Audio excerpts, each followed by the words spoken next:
주의 전에 모였습니다. 이 시간에 주의 말씀을 묵상하며 말씀 통해서 은혜를 나누고자 원하오니 우리에게 큰 은혜와 은총과 은택을 더하소서. 예수님 이름으로 감사하며 기도합니다. 아멘. 최근에 이제 손현보 목사님이 9월 9일 날 구속되었고요. 또 9월 10날인가 이제 김장한 목사님 소환 소식이 있었는데 소환에 불응하겠다 이렇게 말하고 오늘 국회 앞에서 한기총에서 와서 이제 아마 규탄 대회를 한 것 같습니다. 트럼프는 이러한 것을 가리켜서 기독교 탄압이라 그렇게 말했습니다. 이러다가 정말 공산주의 국가로 가는 것이 아닌가 하는 염려와 걱정이 있는 겁니다. 정말로 편안한 삶을 위해서는 기도의 삶을 쉬지 말라 말씀하고 있습니다. 어떤 분들은 요즘 같은 초과학 시대, 드론이 하늘을 날아다니고 AI가 세상 모든 삶에 적용된 그런 시대 무슨 기도의 삶 이렇게 말씀하는 분도 있을지 모릅니다.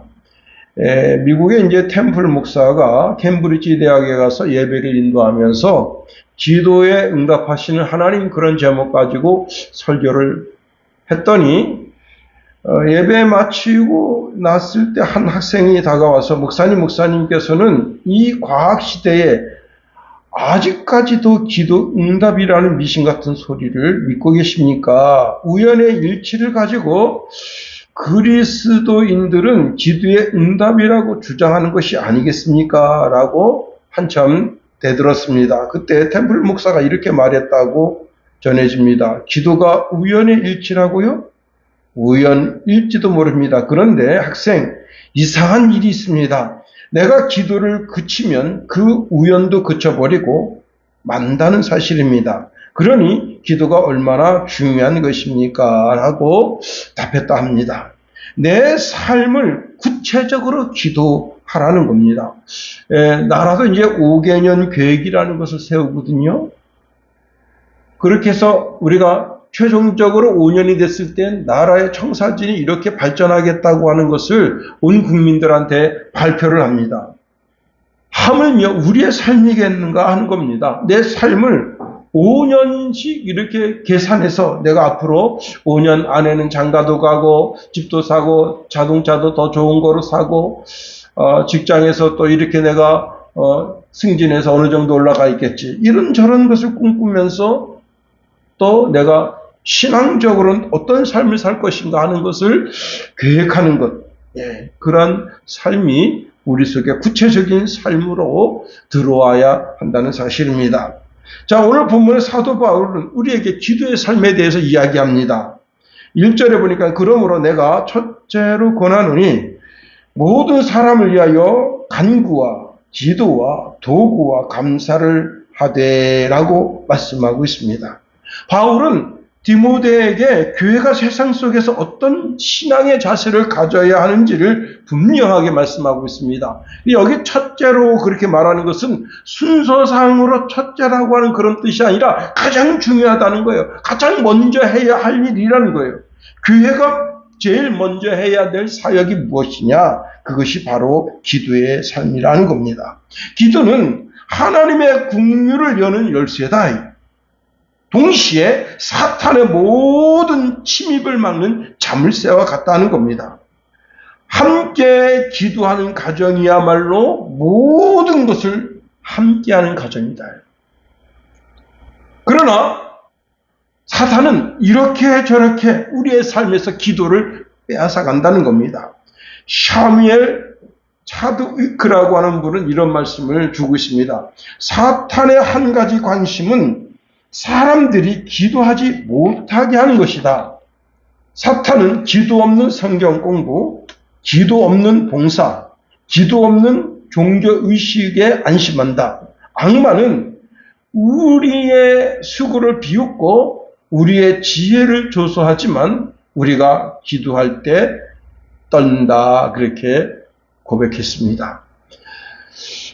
미국에 이제 무디 목사님이 어느 교회를 갔더니 그 교회 지붕에 막 사탄도 그렇고 귀신들이 다 말라비틀어 곧 죽을 것처럼 그렇게 팔팔팔팔 떨고 있더래요.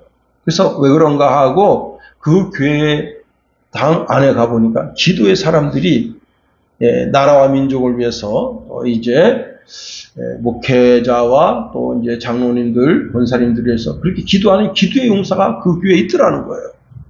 그런데 어느 교회 갔더니 그 지붕 꼭대기에서 이 마귀하고 그 귀신들이 축제의 향연을 펼치고 있다는 거예요. 그래서 왜 그런가 했더니 그 교회 가보니까 그 교회는 분란이 일어났습니다. 장로파, 목사파, 권사파, 한수집사파 서로 분란이 일어나서 싸움질하고 있습니다. 그러니까 마귀가 거기서 축제를 벌이고 있더라 하는 겁니다.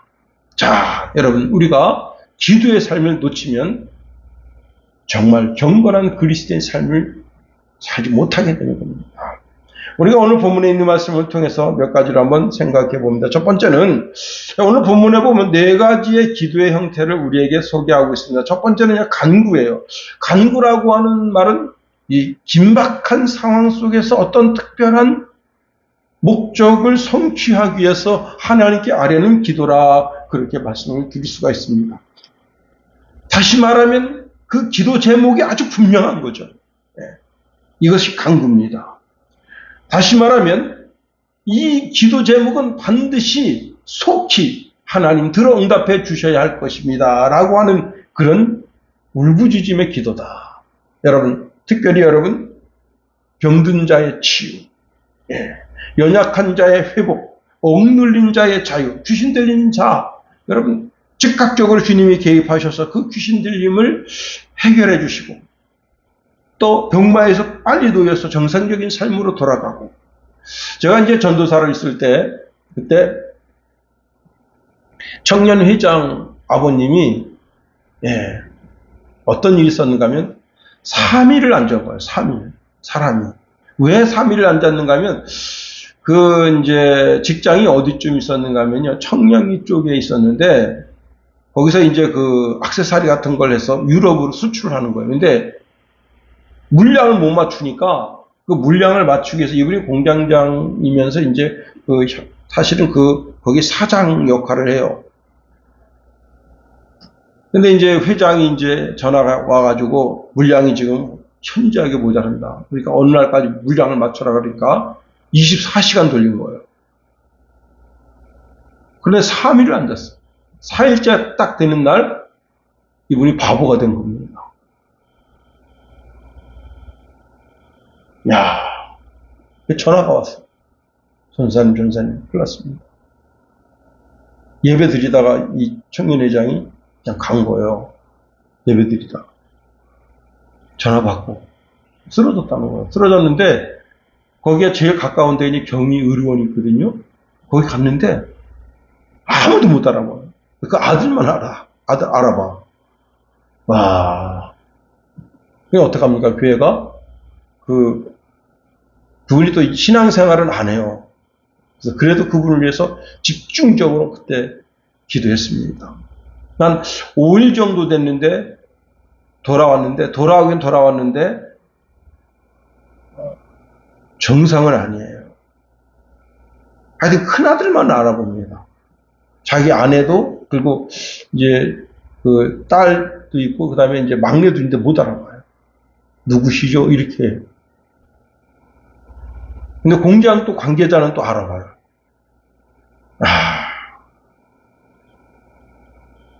자, 긴박한 기도죠.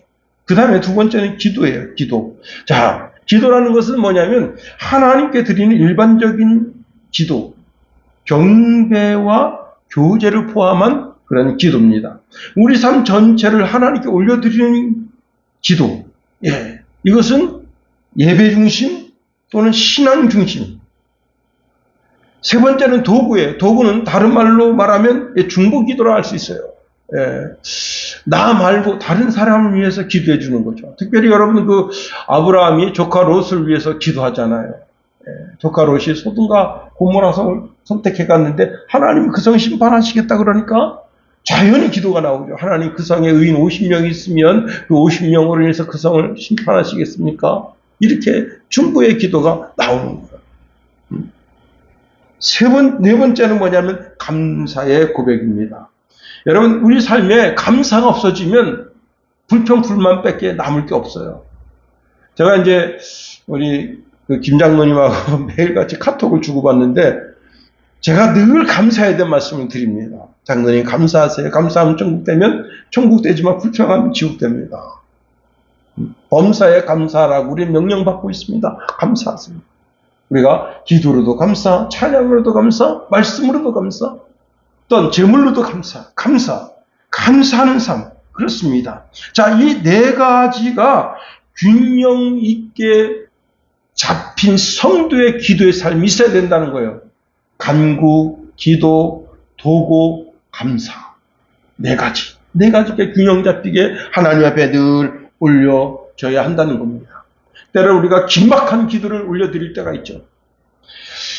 미국의 영화배우 토머스 에드워드 머둑이 링컨 대통령의 초청을 받아가지고 이제 백악관에 가서 하루 동안 머물게 됐습니다. 한밤중에 누가 막 간절히 기도하고 있는 거예요. 그래서 그 기도 소리에 깬 거예요. 가서 보니까 그때가 시간이 이제 12시, 1시가 다 되어 가는데 대통령이 자기 직무실 의자에 앉아가지고 이렇게 앉아가지고 이러고 기도하고 있는 거예요. 그 기도 소리를 들어보니까 이런 기도를 하고 있습니다. 하나님, 이 나라가 바른 길로 갈 수 있도록 지켜주소서. 그때 남북전쟁이 한참 중인데. 그래서 그가 기도하는 지도자가 있는 한 이 나라는 굳건하게 설 것이다. 자기가 믿어 의심치 않았다는 겁니다. 여러분, 우리가 정말 나 자신을 위해서도 기도하지만 옆에 지인들을 위해서도 기도하고 그리고 나라와 민족을 위해서도 기도하는 삶을 살아야 되는 겁니다. 특별히 오늘 본문의 말씀에 보니까 임금들과 높은 지위에 있는 자들을 위해서 기도하라 그렇게 말씀하고 있네요. 2절 상반절 말씀입니다. 임금들과 높은 지위에 있는 모든 사람을 위하여 하라 말씀하고 있습니다. 자, 사도 바울 당시에 로마의 황제가 누굽니까? 네로입니다. 네로. 특별히 이제 바울이 이 디모데 서신을 쓸 때가 63년에서 65년경인데 그는 지금 교도소 안에 있다 이게. 그래서 이 서신은 옥중 서신이라고 말하고 있거든요. 근데 그때 당시에 황제가 누구라고요? 그 악명 높은 네로란 말이에요. 네로는 54년에 제위해서 68년까지 다스렸습니다. 근데 네로는 한마디로 말하면 절대 권력자다. 오늘날 누구와 같은가 하면요. 중국의 시진핑과 똑같아요. 북한의 김정은, 러시아의 푸틴, 이런 존재입니다. 자, 그런데 네로는 절대 권력을 그 손에 쥐고 있으면서 자, 황제 위치에 있으면서 원로원의 법적 제도 위에 존재하고 군사력과 세금, 법률 집행 모든 권력을 다 그 손에 쥐고 있는 거예요. 사법, 입법, 군사력, 외교권 모든 걸 가지고 있어요. 그런데 종교적으로 그는 단순한 정치적인 지도자를 뛰어넘어서 종교적인 권위를 가지고 있는데 그를 폰티펙스 막시무스라 했다는 거예요. 이게 뭐냐면 최고의 사제라는 뜻입니다. 자, 그러니까 정치적으로도 로마를 다스리고 있지만 종교적으로도 그들을 다스리고 있으면서 그들에게 뭐라는 거예요? 신적인 대우를 받는 거예요. 기가 막힌 거죠. 그래서 이때 당시에 이 황제를 신으로 하고 신으로 섬긴다. 여러분 지금 뭐 이재명 씨가 대통령 돼서 이재명을 섬기는 그런 이단 사이비가 생겨났는지 안 생겨났는지 모르겠는데 윤석열 씨가 대통령 됐을 때 참 우스운 얘기가 있었습니다. 뭐냐면은 충청도에 미신만 전통적으로 섬기는 그런 산이 있어요. 그 산에 어느 유튜버가 아주 우연히 갔는데 윤석열을 초상화를 걸고 윤석열을 섬기는 신이 있는 거예요. 이게 참 웃기잖아. 여러분, 일본 사람, 일본 천황 초상화 세워놓고, 그걸 일본 천황을 신으로 섬기는 것처럼, 윤석열 씨를 초상화를 갖다 놓고 윤석열 신이다. 섬기는데, 이게 장사가 잘 되는 거예요, 또. 이 사람이. 응? 그 문지방이 달았어, 아예. 하도 사람들이 많이 왔다 갔다 해서. 근데 지금 교도소 들어갔는데 어떻게 되는지 모르겠어요. 계속 윤석열이를 팔아먹고 있는지 어쩐지. 예. 아니, 우리나라는 대통령을 숭배하는 나라도 아닌데도 그런 사이비 종교가 생겨나는데, 여기는 아주 종교적으로 황제를 신으로 숭배하게 하는 겁니다. 그런데 그런 상황 속에서 황제를 위해서 기도하고 지도자를 위해서 기도하고 간구하고 도구하고 감사의 기도의 삶을 살라, 이게 과연 가능한 성도의 삶이겠는가 하는 겁니다. 그런 질문을 던져볼 수 있는 거 아니에요? 자, 지금 바울은 황제를 위해서 기도하라는 거예요. 또 거기에 있는 정치 지도자들이 황제뿐만 아니라 수많은 정치 지도자들 있잖아요. 그들을 위해서, 또 로마 군인들을 위해서, 그들을 위해서 기도하라는 거예요. 왜 이런 말씀을 여기 본문에 기록하고 있지? 라고 의문을 던질 수 있겠지만은, 사도 바울은 임금들과 높은 지위에 있는 자들을 위해서 기도하라고 하는 그 이면에 이 세상에 있는 모든 권세는 다 하나님 주신다는 사실을 기억하라는 겁니다. 다시 말하면 하나님은 땅의 모든 권세 위에 계신 분이시다. 자, 우리가 이재명 씨를 위해서 기도합니다. 자, 이렇게 기도하는 이유는 그 자체가 하나님의 주권을 인정하는 신앙 행위라는 거예요. 우리가 나라와 민족을 위해서 또 민족적 지도자들을 위해서 기도하는 것은 이 기도를 통해서 하나님이 대통령을 잘 주관하시고 그 다음에 그 밑에 있는 정치적인 지도자들이 잘 정치를 이루어갈 수 있도록 위해서 기도하는 것. 이로 인해서 정의롭고 평화로운 다스림이 있도록 위해서 우리가 기도한다는 사실입니다. 그렇습니다. 여러분, 오늘날 지금 문재인 때도 아주 악랄하게, 여러분, 그 큰 교회, 우리 교회는 뭐 그냥 개척교회니까 많이 모이지 않는 숫자니까 그렇다지만, 2,000명, 3,000명 모이는 교회가 5명만 모여라. 응? 이게 말이 안 되는 거잖아요. 그러면서 지네 영화관은 아무 상관없어. 제가 전철을 탔거든요. 와. 전철 타고 이제 그때 참, 이제 임원을 맡고 있어서 뻔질나게 서울 올라가는데, 여기서 갈 때는 참 없어요. 그런데 경기도권 딱 들어서면, 와, 전철이 꽉 차요. 그런데 거기 어떤 분이 계속 기침해야 됩니다. 그러면요, 사람들 시선이, 눈빛이 다 째려봐요. 근데 저는 이게 목이 간질간질해서 넥타이를 매면 목이 간질간질할 때가 많아요. 간질간질해서 기침이 나는데 참아야 되는 거야. 자, 기침도 제대로 못하게 했던 그런 시즌이 있습니다. 여러분, 지금 우리나라가 미치긴 미쳤어요.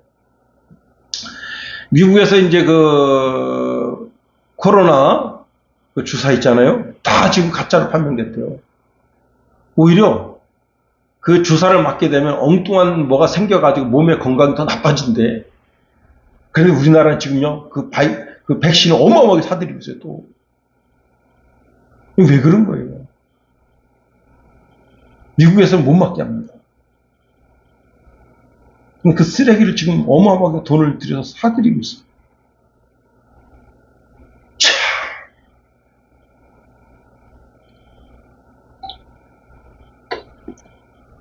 그런데 지금 이재명이가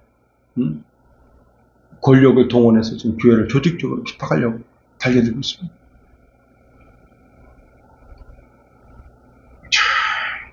그런데도 불구하고 사도 바울은 뭐라고요?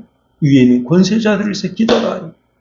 로마서 13장 1절 이하에 보니까 각 사람은 위에 있는 권세들에게 복종하라. 권세는 하나님께로부터 나지 않음이 없나니 모든 권세는 다 하나님께서 정하신 바라.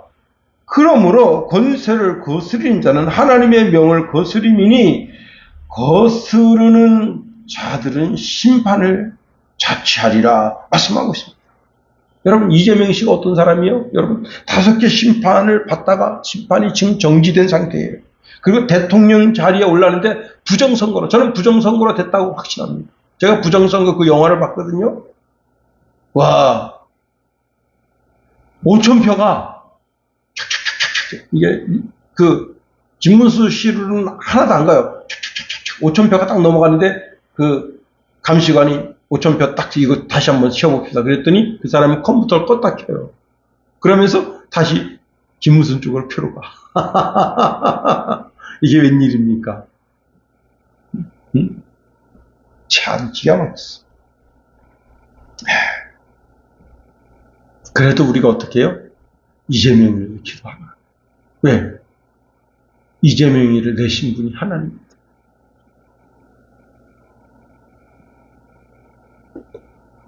참 어떤 때 화가 날 때가 있죠, 그죠? 하나님, 이재명이가 자다가 심장마비로 죽으면 어떻겠습니까? 응? 위해서 기도하라. 저는 우리 춘천 시장님을 위해서도 기도합니다. 그리고 경찰서장님 위해서도 기도하고.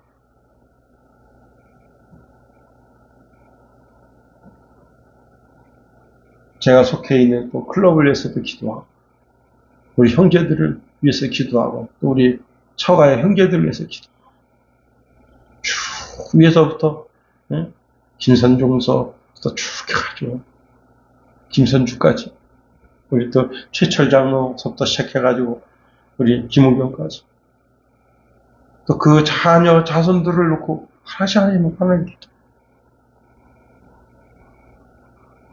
자, 그러면 이렇게 기도하는 목적이 뭐냐?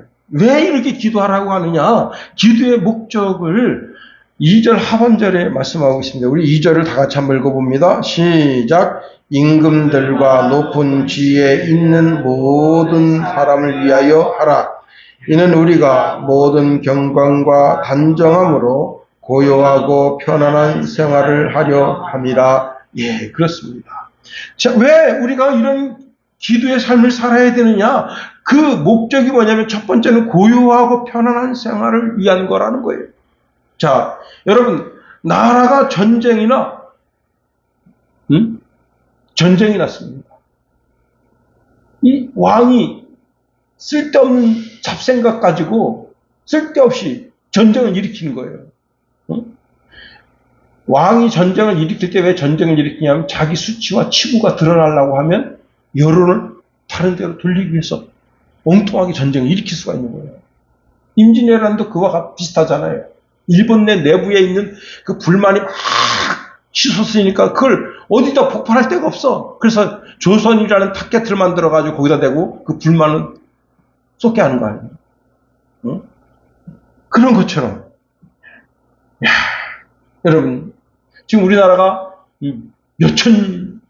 몇백 조나 갖다가 막 미국에 갖다 준다는데 360명이나 이렇게 추방당하고, 예. 노사 문제로 문을 닫고, 이러한 삶이 참, 여러분 지금 여수 화학단지가 지금 다 문을 닫고 있어요. 그러니 거기서 종사하던 분들 이거 지금 어떡합니까? 하루아침에.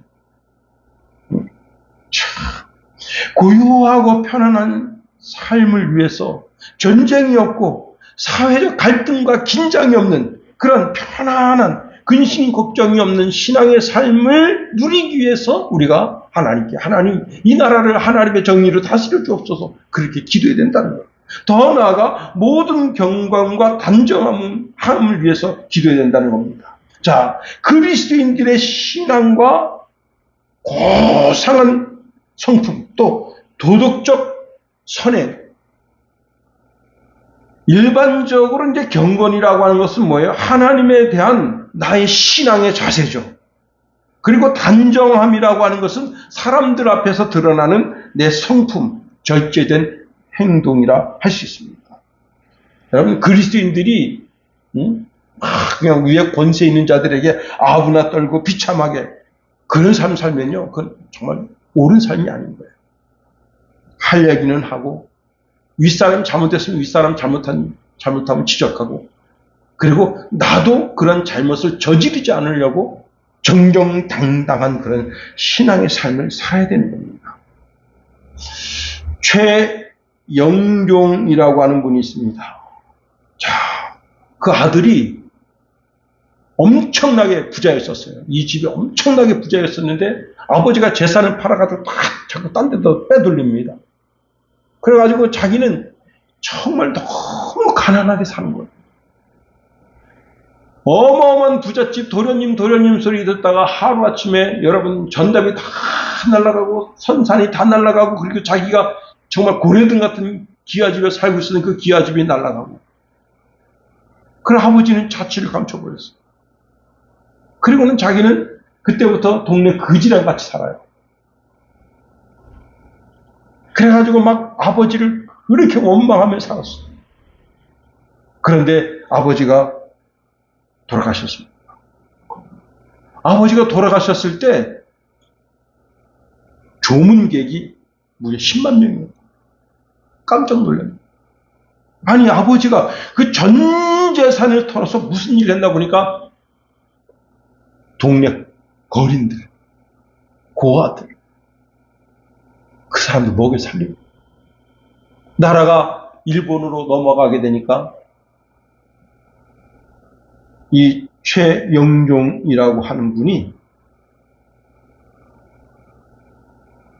이거 재산 가지고 있다가 재산도 일본들이 다 뺏어갈 것 같다. 그러니까 이 재산 다 팔아서 차라리 지금 고통과 고난 속에 있는 가난한 이웃을 위해서 써야 되겠다 하고 자기 전 재산을 팔아서 그 이웃, 가난한 이웃에게 전부로 써버립니다. 그래서 그 아들이 그 아버지가 장례 치를 때 그걸 보면서 조문객이 10만 명 왔다. 여러분, 대통령 와도 10만 명 안 와요.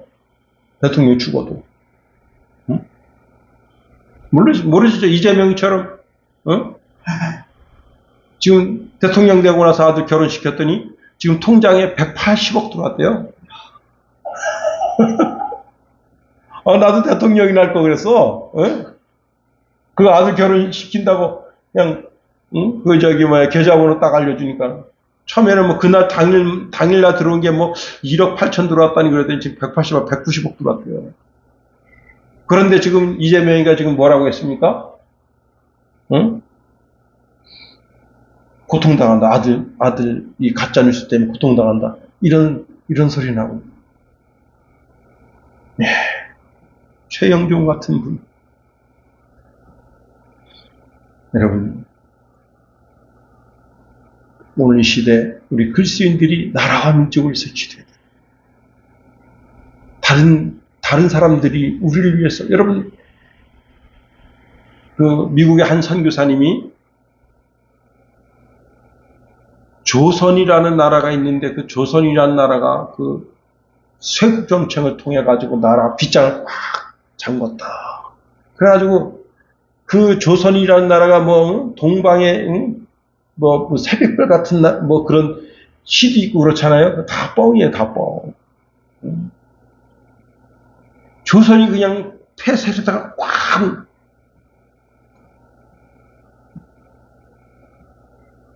근데 자기가 세계와 나라와 민족을 위해서 기도하는데, 인도로 선교사로 가고 싶은 거야, 인도. 인도 선교사로 가고 싶은 거야. 그래가지고, 인도어로 이제 그 어를 배우면서 막 준비를 하고 있는데, 그 조선이라는 나라 이야기를 들은 거예요. 조선이라는 나라가 그렇게 그냥 쇄국경 질통해가지고 뭐 못 들어가게 그 사람들이 완전히 황폐하게 살고 있다. 그런 얘기 쭉 들으니까 자기가 인도를 위해서 기도하다가 조선을 위해서 또 기도한 거야. 그러면서 이렇게 기도했어요. 하나님, 저는 인도로 선교사로 가게 됐으니 너무나 감사합니다. 그런데 조선이 지금 저렇게 어둠의 나라가 되었다는데 조선을 가서 선교사를 보내주시고 그랬더니 어느 날 귀염성이 들렸습니다. 네가 가라. 우리 하나님이 신기한 거예요. 우리나라에 온 거예요. 그 선교사가.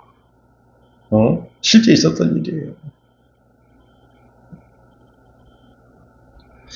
여러분, 지금 정치인들에게, 정치인 권력자들이 권력을 쥐고 있다고 개처럼 꼬리 흔들면서 사는 그런 삶을 산다면 정말 부끄러운 겁니다.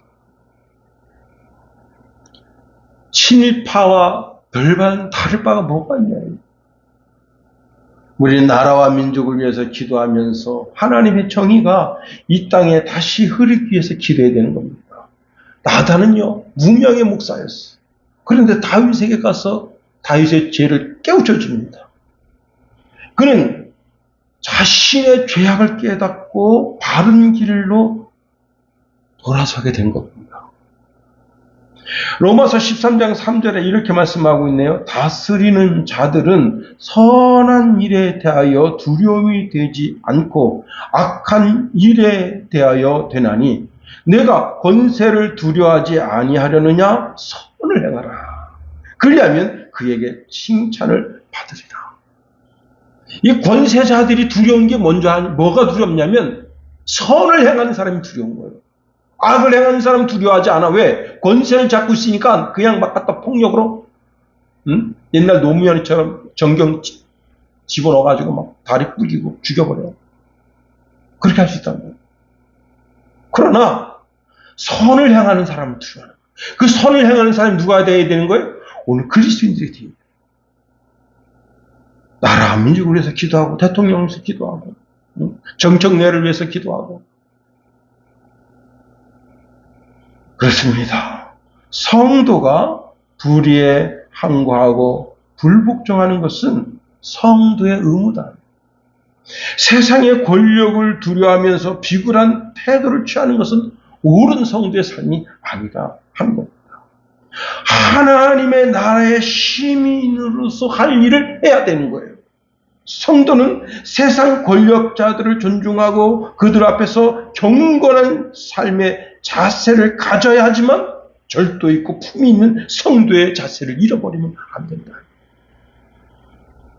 그리고 우리가 두려워할 대상은 오직 하나님입니다. 할 겁니다. 기도하겠습니다. 하나님, 우리를 붙드시며 인도하소서. 세상에